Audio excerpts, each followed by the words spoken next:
We're here at the Stanford India Dialogue. I'm joined here by Sai Deepak, who is a very well-known lawyer in India, very outspoken. Frankly, I call you a YouTuber almost because you do have such a huge following on social media. It's great to see you here in person.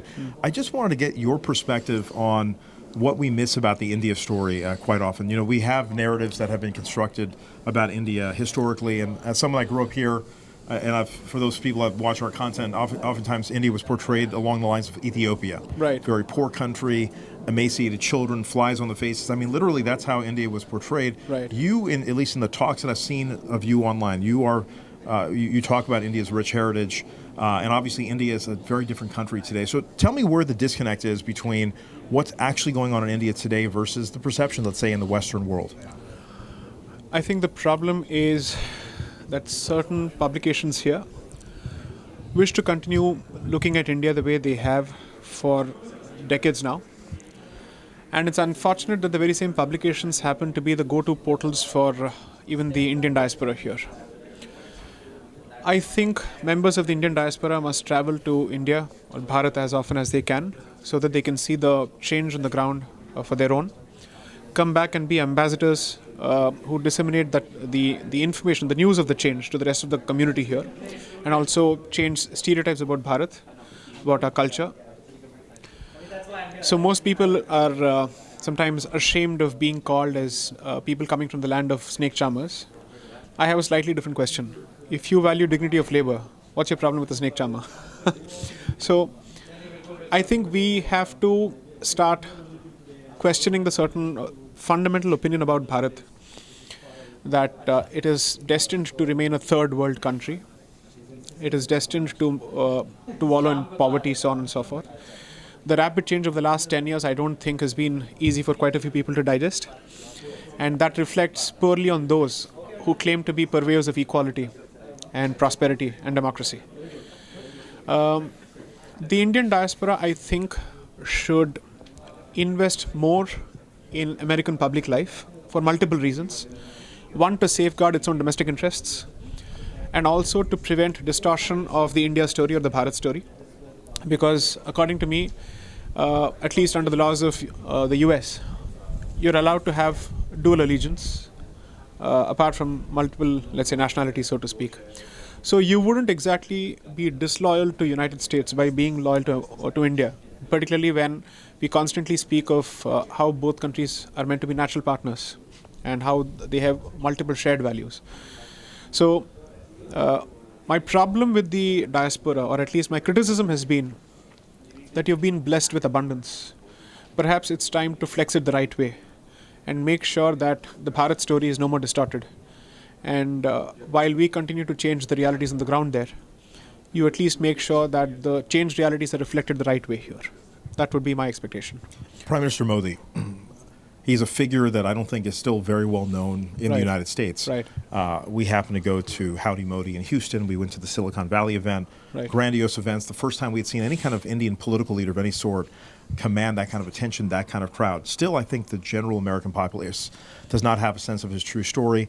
What are we missing about him? Because obviously people do perceive Prime Minister Modi and his policies and the way he goes about things, the way mainstream American media portrays him. So let me start with two important caveats. I certainly don't hold brief for the Indian government or the ruling party. But as someone who believes that the last 10 years have been a significant milestone in Bharat's history in turning around our story, his contributions in changing certain perceptions as well as realities on the ground, I think have been done grave injustice to by both national media and their partners here. That's the reality. So I don't see the point in blaming American media entirely, because there is a significant cross-section of Bharat's media that hasn't done justice to his contributions to Indian polity. I believe in a democracy, everybody must be up for criticism.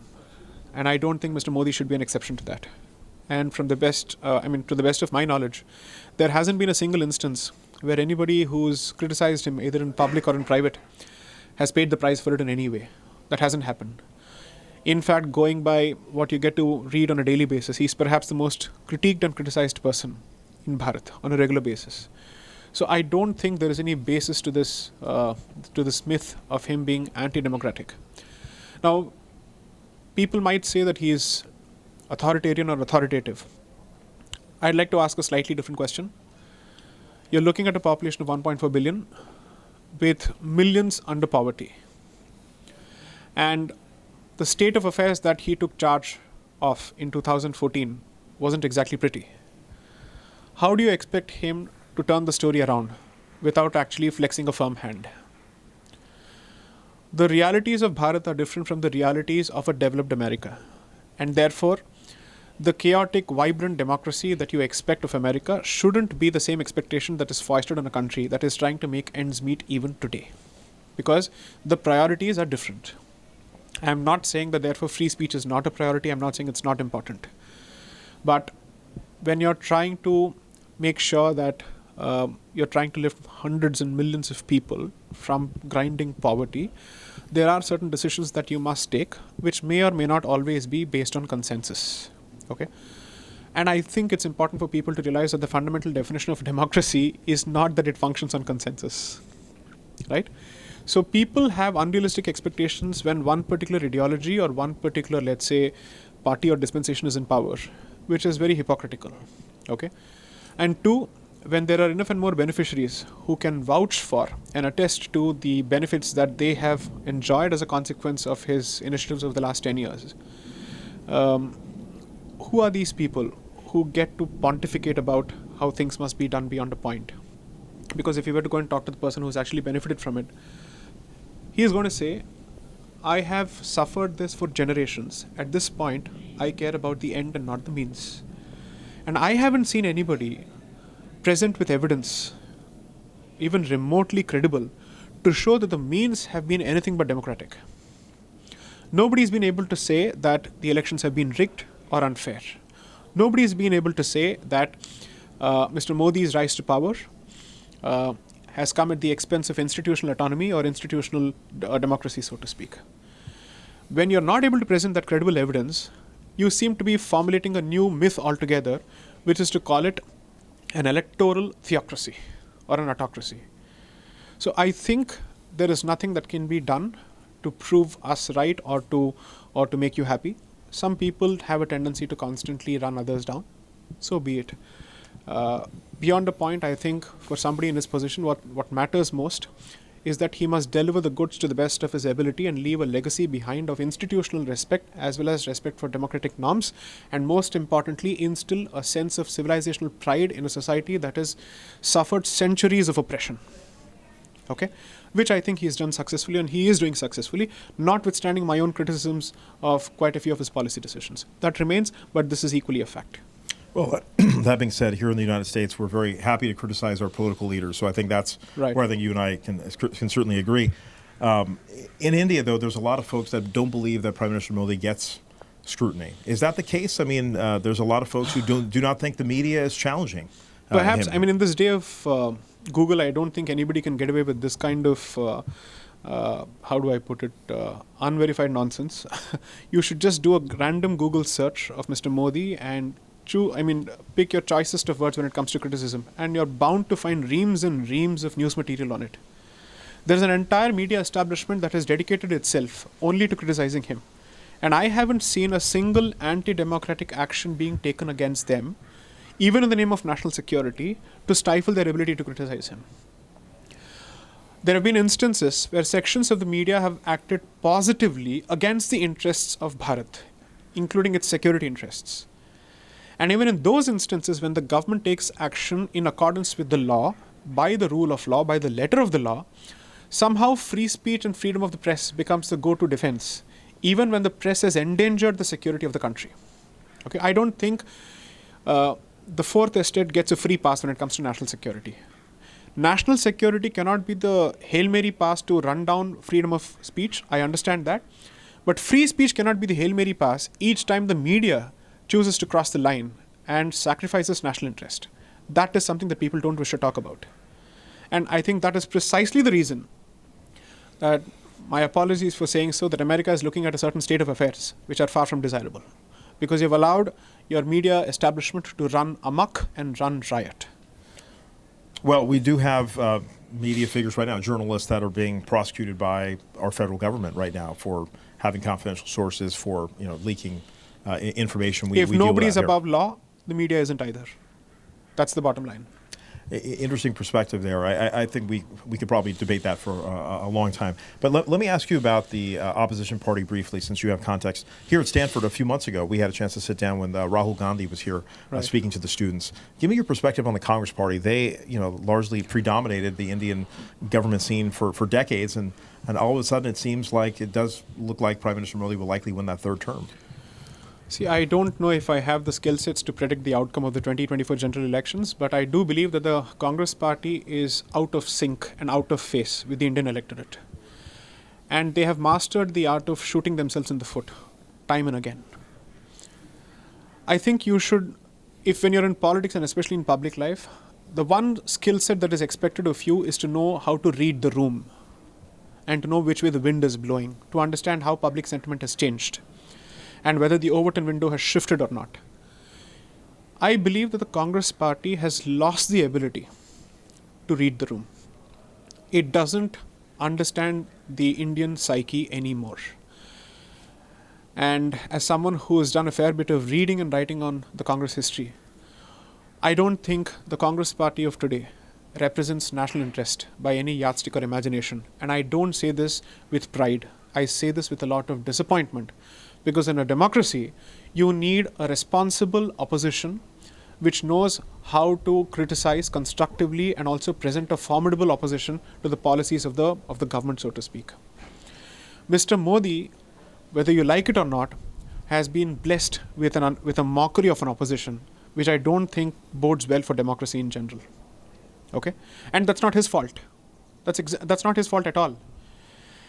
As someone who believes that people must have multiple options to choose from in a democracy, it's a sad state of affairs that the option that we are being presented as an alternative to Mr. Modi, I'm sorry to use the word, a man-child, okay, who can't seem to string a sentence together which is coherent on any issue of national interest without making the rest of us wonder whether we have a problem or he has a problem. Okay? I genuinely hope that we are presented with better options, and the sooner and the faster the Congress party gets rid of the Gandhi dynasty from the top of its establishment, the better it would be for its own future.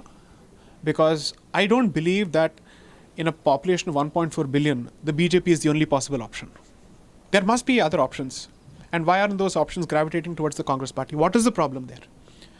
Why are you unable to attract good talent? That's something for the Congress party to introspect. But to expect this party to introspect at this particular stage is it's a pipe dream. I don't see it happening, at least not until the Gandhis remain at the helm of the Congress. And give me your forecast. This is largely considered the Indian century, at least the folks that hype up in the India of the future. From your perspective, the last 10 years, the Modi administration has changed the course of India. Where do you think things will go over the rest of the century?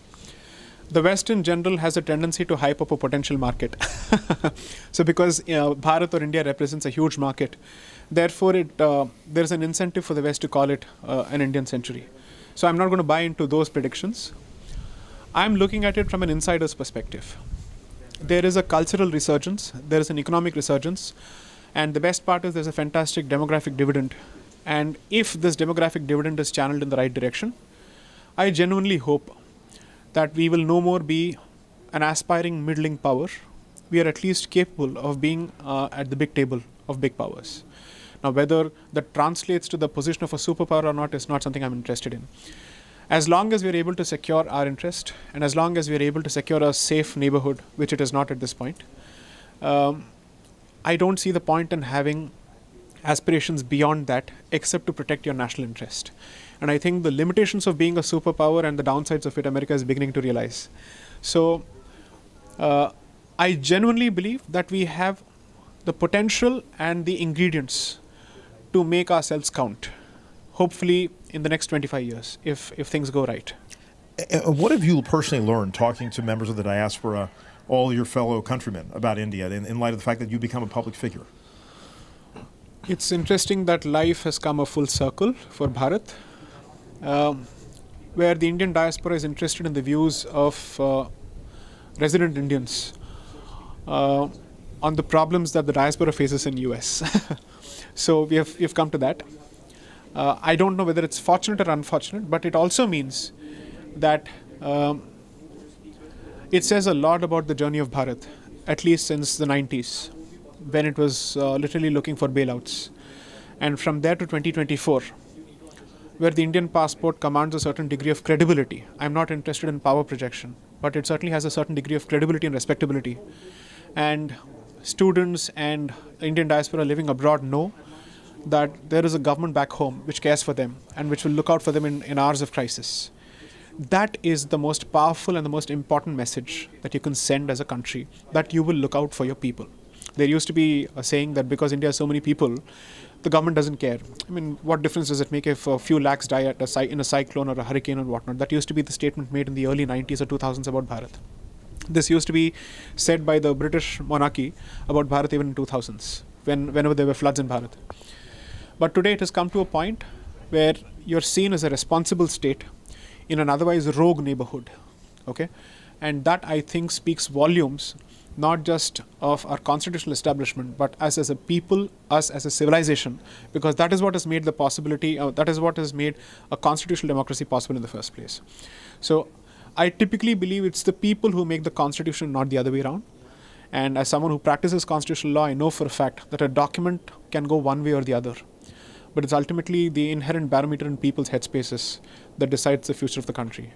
I think we are doing well. Do you anticipate the Constitution changing at some point? It might. It has already seen 103 changes. Why not more? The question is, to what end? What does it do to the existing set of rights and duties available to people? Does it enhance people's sense of security and safety?